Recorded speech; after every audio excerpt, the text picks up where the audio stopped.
الرحمن الرحيم لقد جاءكم رسول من أنفسكم عزيز عليه ما عنتم حريص عليكم بالمؤمنين رؤوف رحيم فإن تولوا فقل حسبي الله لا إله إلا هو عليه توكلت وهو رب العرش العظيم آمنت بالله صدق الله العظيم.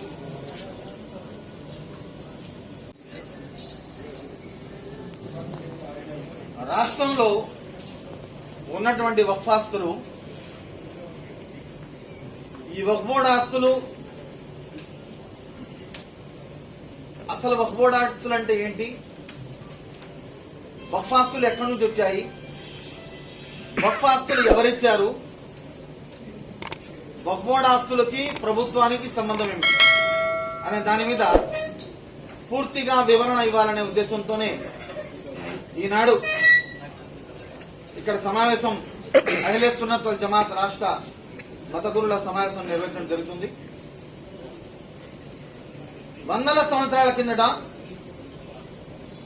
ముస్లిం రాజులు సుల్తానులు పరిపాలించినటువంటి సమయంలో ఆనాడు అహ్లే సున్నత్ వల్ జమాత్, సున్నీ షియా ఈ రెండు తెగలు మాత్రమే ఉండేవి. అప్పుడు వారు దర్గాలను ఎక్కువగా నమ్మటం, అక్కడ మొక్కులు చెల్లించుకోవడం, దర్గాలను అభిమానించేవాళ్లు. కాబట్టి ఆ దర్గాల మీద ఉన్నటువంటి నమ్మకంతో ఆ దర్గా బాగోగుల కోసం, వెలుగు కాంతుల కోసం, ఉత్సవాల కోసం, పూజా కార్యక్రమాల కోసం, ఆ కార్యక్రమాలు చేసే పూజారుల కోసం ఆ వంశీకులకు కొన్ని ఆస్తుల్ని, వందల ఎకరాల్ని ఆనాడు రాజులు, సుల్తాన్లు, మొఘల్ చక్రవర్తులు ఇచ్చినటువంటి దానమే వక్ఫ్ బోర్డు. వాళ్ళు ఇచ్చినటువంటి దానం దర్గా ఆస్తులు, దర్గా డెవలప్మెంట్ కోసం, దర్గా వంశీకుల కోసం ఇవ్వడం జరిగింది. పీర్ల మాన్యాలు, పీర్ల డెవలప్మెంట్ కోసం, వారి వంశీకులు, వారి పూజారుల కోసం ఇవ్వడం జరిగింది. ఆ వందల సంవత్సరాల నుంచి వచ్చినటువంటి ఆస్తి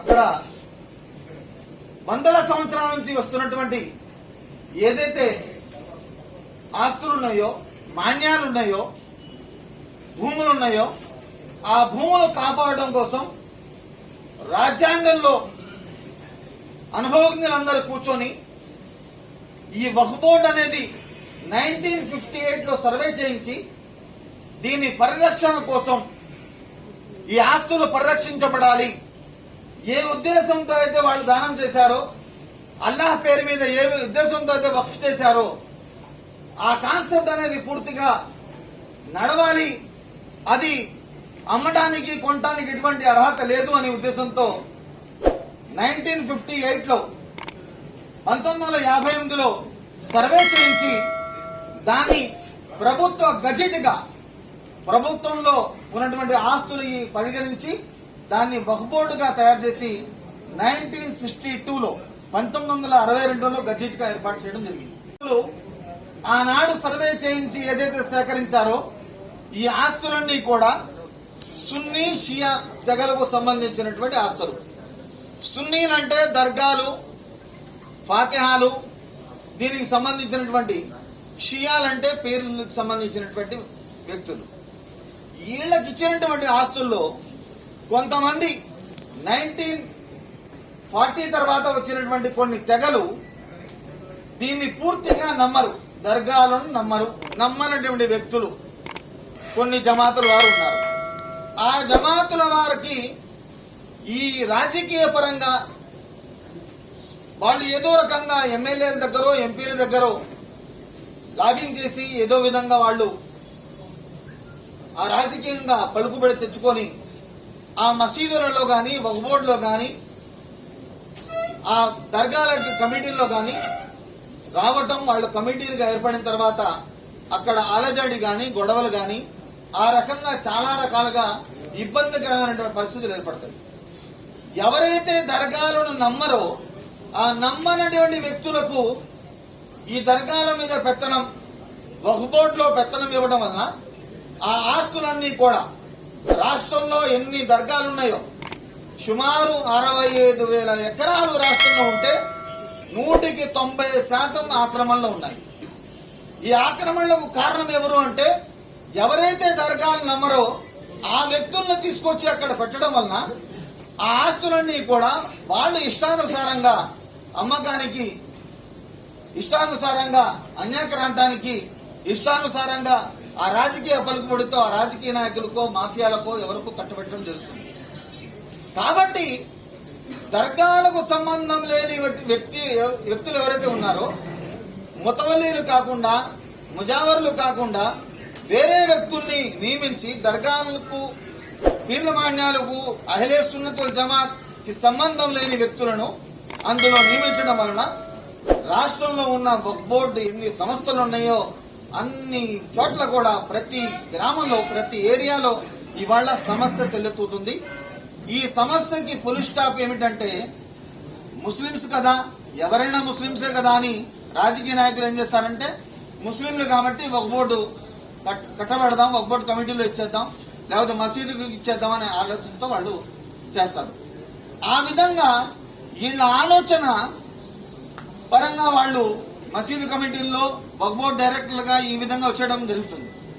తర్వాత ఇవాళ హద్దు దాటి వక్ఫ్ బోర్డు చైర్మన్ గా కూడా రావాలనే ఒక దురుద్దేశంతో, ఇంకా వక్ఫ్ బోర్డు చైర్మన్ గా కనుక జమాతులకు సంబంధించిన వ్యక్తులు కనుక వచ్చినట్టయితే పూర్తిగా వక్ఫ్ బోర్డుకు సంబంధించిన ఆస్తులు నాశనం అవ్వడానికి అవకాశాలున్నాయి.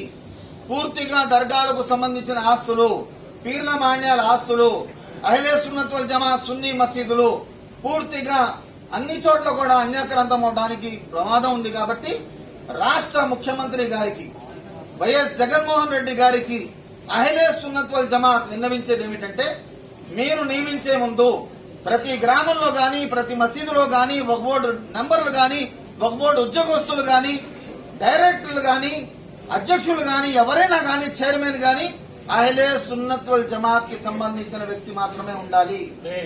అహ్లే సున్నత్ కి సంబంధించిన వ్యక్తులు కాకుండా వేరే వ్యక్తులు ఉంటే మాత్రం దానివల్ల వక్ఫ్ బోర్డు పూర్తిగా నాశనం అవడానికి అవకాశం ఉంది. వక్ఫ్ బోర్డులో అలజడి అవడానికి అవకాశం ఉంది. వక్ఫ్ బోర్డు ప్రమాదంలో పోయే ప్రమాదం అంటే ఇవాటికి 90% అన్యాకాలతో ఉన్నాయి. ఇవాళ కోట్ల రూపాయల ఆస్తులు కశ్మూర్ దర్గాలో ఒక హుండీ 3 నెలలకు ఒకసారి ఓపెన్ చేస్తే 40-50 లక్షలు వస్తాయి. కశ్మూర్ నెల్లూరు దగ్గర ఉన్న దర్గాలో, బారాషేక్ దర్గాలో హుండీ ఆదాయం, ఎలాంటి దర్గాలో హుండీ ఆదాయం, ఎక్కడ చూసినా కూడా హుండీల ఆదాయమే కోట్ల రూపాయలు వస్తుంది. అయినప్పటికీ ఆ దర్గాలు ఏమైనా డెవలప్ చేశారా అంటే డెవలప్మెంట్ లేదు. కారణం ఏమిటి అంటే అక్కడ ఏదో రకంగా ఏదో జమాత్కి సంబంధించిన వ్యక్తులు అక్కడ చేరడం వల్ల ఆ దర్గాలు సమస్యలలోకి వెళ్ళిపోయి వాళ్ళు నిజంగా వీళ్ళ మాట వినకపోతే వెంటనే వీళ్ళు ఏం చేస్తారంటే డైరెక్ట్ మేనేజ్మెంట్ లో తీసుకుంటానికి అక్కడ ఏదో అలజడి సృష్టించి 4 ప్రెస్ మీట్లు పెట్టో లేకపోతే ఏదో ఒక గొడవ సృష్టించి ఏం చేస్తారంటే అది ఏదో విధంగా డైరెక్ట్ మేనేజ్మెంట్ లో తీసుకొని ఆ డైరెక్ట్ మేనేజ్మెంట్ లో వాళ్ళు తింటున్నటువంటి ఆ పావలా కూడా తినకుండా బయట చేసుకోవడానికి ప్రయత్నం చేస్తారు. వక్ఫ్ బోర్డు తయారైంది ఎందుకు అంటే వక్ఫ్ బోర్డు ఆస్మాయిషీ కోసం. వక్ఫ్ బోర్డుకి హక్కు లేదు. వక్ఫ్ బోర్డు హక్కుదారుడు కాదు. హక్కుదారుడు ఎవరైతే ఉన్నారో వాళ్ళు ముతవల్లీలు, వంశీకులు. వక్ఫ్ బోర్డు అనేది ఏంటంటే వాళ్ళు ఆస్మాయిషీ, వీళ్ళు అమ్మకుండా ఉండడం, అమ్మకాలు కొనుగోలు చేయకుండా ఉండటం కోసమే అక్కడ బాగోగులు చేస్తున్నారా లేదా, అక్కడ ఫాతిహాలు నిర్వహిస్తున్నారా లేదా, ఉత్సవాలు చేస్తున్నారా లేదా, అక్కడ వచ్చే వాళ్ళకి అన్నదానం చేస్తున్నారా లేదా, ఆ భక్తులకి ఎటువంటి ఇబ్బంది లేకుండా సౌకర్యం కల్పిస్తున్నారా లేదా అనేది ఆజమాయిషీ చేయడం కోసమే ఉన్నది వక్ఫ్ బోర్డు, సూపర్వైజింగ్ అథారిటీ.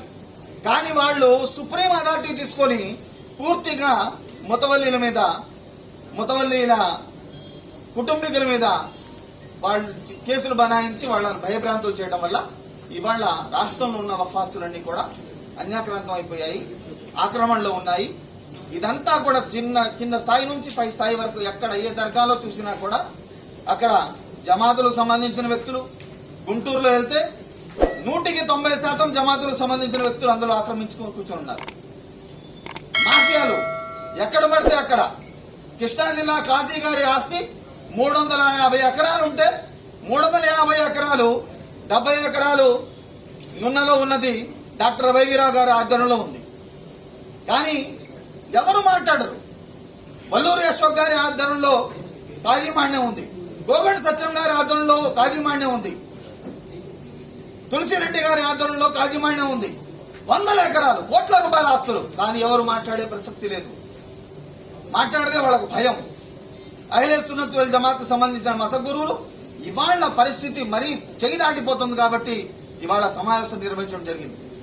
అహ్లే సున్నత్ వల్ జమాత్ కి సంబంధించిన వ్యక్తులు మాత్రమే, ముతవల్లీలు గాని ముజావర్లు గాని వాళ్ళకి మాత్రమే డైరెక్టర్లు గాని నెంబర్లు గాని చైర్మన్లు గాని వాళ్ళు గాని ఎవరో వ్యక్తులకి రాజకీయ పలుకుబడితో రాజకీయ లాబింగ్ తో వాళ్ళని ఇస్తే రేపొద్దున ఈ వక్ఫ్ బోర్డు ఉండదు.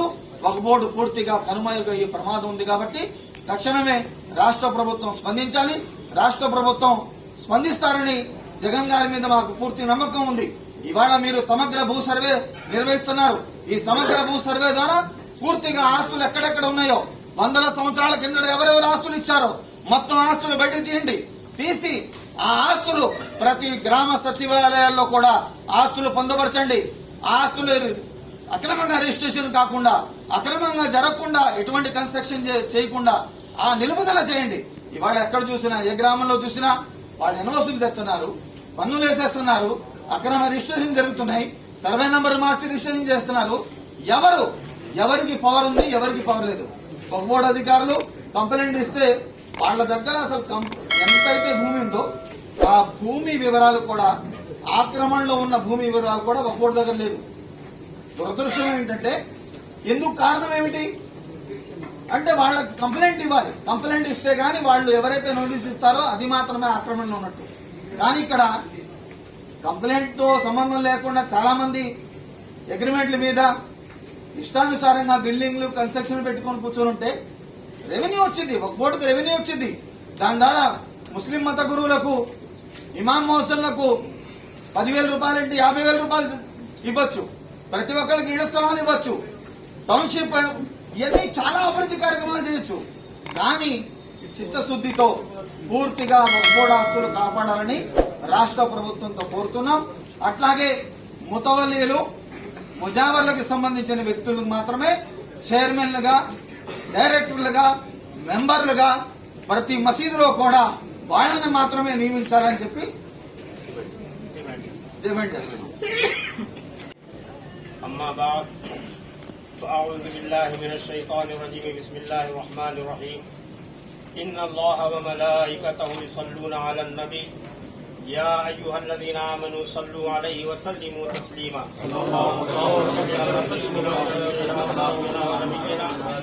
व मौलाना मुहम्मद व अला आलिहि व अस्हाबिहि व अज़वाजिहि अजमाइन। हज़रात, आज हम यहाँ जो जमा हुए हैं, हमारे 2 मकासद हैं।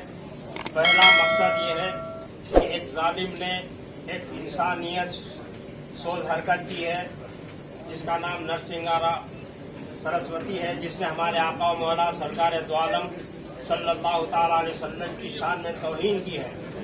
और वो शान में तौहीन करने वाले ने जब तौहीन की है तो हर मुसलमान, पूरी दुनिया के तमाम मुसलमानों के दिलों को बहुत बड़ा सदमा पहुंचा है। तो हम सबसे पहले उसका रद्द करते हैं और हुकूमत से हम ये अपील करते हैं कि फौरन उसको अरेस्ट किया जाए और उसको जो है फौरन ऐसी सज़ा दी जाए कि जो नाकाबिल बर्दाश्त उसके लिए हो।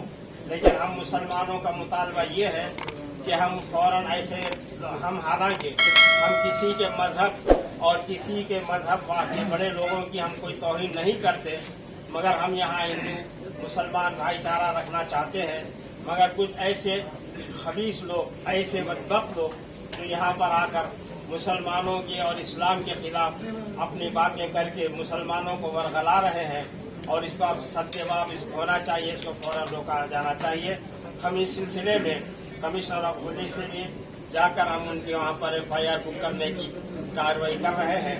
और दूसरा काम ये है कि यहाँ पर आंध्र प्रदेश में जो वक्फ बोर्ड है उस वक्फ बोर्ड का जो चेयरमैन, और हमको ये मालूम हुआ है कि वक्फ बोर्ड के चेयरमैन को तबलीगी जमात से ताल्लुक रखने वाले को चेयरमैन बनाया जा रहा है। हम इसकी भी हम मुखालिफत करते हैं, क्योंकि सुन्नी वक्फ बोर्ड है और सुन्नी वक्फ बोर्ड के अंदर सुन्नी जो औकाफ है उन औकाफ के अंदर खानकाहें हैं, दरगाहें हैं, मसाजिद हैं, मदरसे हैं, ये तमाम चीजें तबलीगी जमात इस्लामी और जितने भी हैं दूसरी जमातें वो सब इसके मुखालिफ हैं, वो इसको नहीं मानते। हम अहले सुन्नत व जमात पूरे दुनिया में हमारी तादाद अल्हम्दुलिल्लाह 70-75% हम लोग हैं, और ये हमारी इतनी मेजॉरिटी होने के बावजूद एक 20-25% जिसके अंदर तबलीगी जमात भी है, जमात इस्लामी है, कादियानी है, गैर मुक़ल्लिदीन है, और ये तमाम जमातें मिलकर 20% होंगे, और अहले सुन्नत व जमात मुकम्मल 75 से 80% तक हम लोग हैं। और हमारे ये खानकाह, ये दरगाह है, और ये तमाम चीज़ों की हिफाजत करने के वास्ते ऐसे लोग को जो कि दरगाहों को नहीं मानते, दरगाहों को जाने को जो है एतराज करते हैं, तो अगर इनके हाथ में ये वक्फ बोर्ड की सदारत दे दी जाए तो ये हमारे खानकाहों को, दरगाहों को माअज़ल्लाह ये खराब कर देंगे और इनको जो है शहीद कर देने का नापाक इरादे ये लोग रखते हैं। हालांकि ये लोग धोखा ऐसा देते हैं कि तबलीगी जमात का मरकज हजरत निजामुद्दीन औलिया महबूब इलाही की दरगाह है, ये बताते हैं। ये सिर्फ जो है धोखा है, वरना आप जाकर देखें कि एक तबलीगी जमात वाला भी उस दरगाह के अंदर कभी आपको नजर नहीं आएगा। वो अपने मरकज में बैठे रहते हैं और कभी इधर नहीं आते। ये लोग जाहिर में ये बताते हैं कि हम मानते हैं, लेकिन हकीकत में ये दरगाहों के खिलाफ है। तो जो दरगाहों के खिलाफ है ऐसे लोगों को और ऐसे आदमी को जो है यहाँ का चेयरमैन बनाना बिल्कुल जो है अहले सुन्नत व जमात के लिए इसको कभी मंजूर नहीं करेंगे। लिहाजा हमारी गवर्नमेंट से अपील है कि आप हजरात इन तमाम ऐसे लोगों को हटाकर अहले सुन्नत व जमात के सही उल अकीदा, जो दरगाहों से, मज़ारात से, खानकाहों से जो मोहब्बत रखते हैं और उनको जो है जो उसकी सही तरीके से देखभाल कर सकते हैं, ऐसे सुन्नी और सुन्नी का सही उल अकीदा को आप इसका जो है चेयरमैन बनाएं, और कमेटी में और वक्फ क्या जितने डायरेक्टर्स भी हैं वो डायरेक्टर्स को भी वक्फ बोर्ड के अहले सुन्नत व जमात को रखें। इसलिए कि वक्फ बोर्ड सुन्नी वक्फ बोर्ड है और सुन्नी वक्फ बोर्ड के अंदर अहले सुन्नत व जमात ही की नुमाइंदगी होना चाहिए, ये गैरों की नहीं। ये तबलीगी जमात न सुन्नी है, न जमात इस्लामी सुन्नी है, न गैर मुक़ल्लिदीन सुन्नी है। ये सब अलग जमातें हैं, और अलग जमातें होकर ये सुन्नी वक्फ बोर्ड में आना ये बिल्कुल जो है गलत बात है। लिहाजा हम जमा हुए हैं इसलिए ताकि हमारा ये मुतालबा पूरा किया जाए। आज के 2 मुतालबात हैं हमारे। सबसे पहला मुतालबा ये है कि जो नरसिंहा राव ने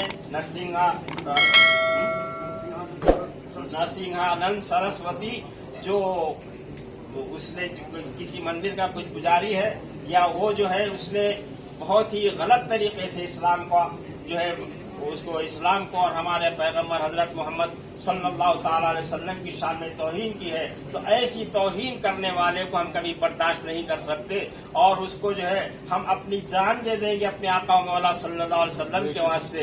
इसलिए कि हमारा अकीदा ये है कि मोहम्मद की मोहब्बत ही सब कुछ है, मोहम्मद की मोहब्बत ही दीन हक की शर्त अव्वल है। इसी में हो अगर खामी तो सब कुछ नामुकम्मल है, हमारा जीना भी बेकार है। अगर हमारे आका मौला सरकार दो आलम सल्लल्लाहु ताला अलैहि वसल्लम की शान में अगर कोई तौहीन करता है और हम उसको सुनकर अगर खामोश बैठ जाते हैं तो हमारे ईमान की कमजोरी नहीं बल्कि हमारा ईमान ही खत्म हो समझा जाएगा। लिहाजा सरकार की शान में तौहीन को हम न कभी बर्दाश्त करे हैं और न कभी हम बर्दाश्त कर सकते, और हम हुकूमत से बराबर ये अपील करेंगे कि फौरन ऐसे दुश्मन दीन और ऐसे दुश्मन इंसानियत को फौरन जो है अरेस्ट करके उसको उसकी जो सजा देनी है वो कड़ी से कड़ी उसको सजा दी जाए। इसीलिए हम जमा हुए हैं। अल्लाह तबारक व तआला हमारे इस इरादे को पूरा फरमाए। सिर्फ यहीं पर नहीं है बल्कि दिल्ली में और दूसरे मकामात पर भी